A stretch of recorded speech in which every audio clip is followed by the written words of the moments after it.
No, dappertutto è così, è un disastro, è un disastro. Dovunque vai, dovunque ti trovi, sei sempre imbagnato. Cioè, se non fossero stati aperti i Salvato. bacini di laminazione sarebbe stato ancora Ah beh sì sì, ancora peggio, sì sì, per fortuna hanno perso Caldogno, lì hanno aperto prima del cavalcavia è sott'acqua, cioè lavorano per togliere l'acqua.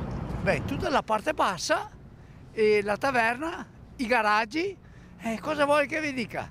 Ma non è mica la prima volta, sa, è già 3 volte che io vado sotto acqua, ma sono stato risarcito, però ho dovuto ridare i soldi indietro. Dobbiamo ringraziare i nostri politicanti, i nostri quelli che tengono puliti i fiumi, però non si deve pulire i fiumi perché ci sono le nutrie, perché devono vivere anche loro, è giusto, però noi dobbiamo vivere così. E non è un riva al lago, però sembra di essere al lago di Garda, in effetti, no?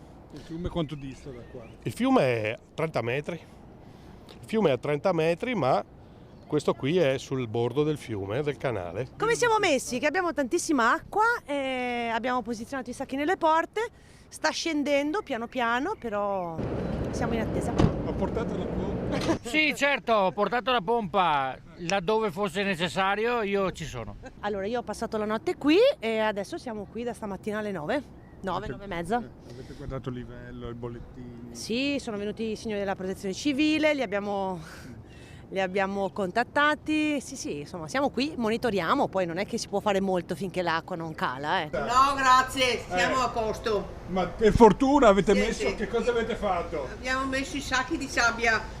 Meno male, vi siete salvati. Sì, grazie. Che altro, io vengo da Mestrino e vengo a lavorare fin qua. Stamattina è stato un macello entrare, però bisogna pure lavorare, insomma. Certo. Sono 2 macchine che sono sotto acqua e abbiamo portato un gommone per portare sabbia là.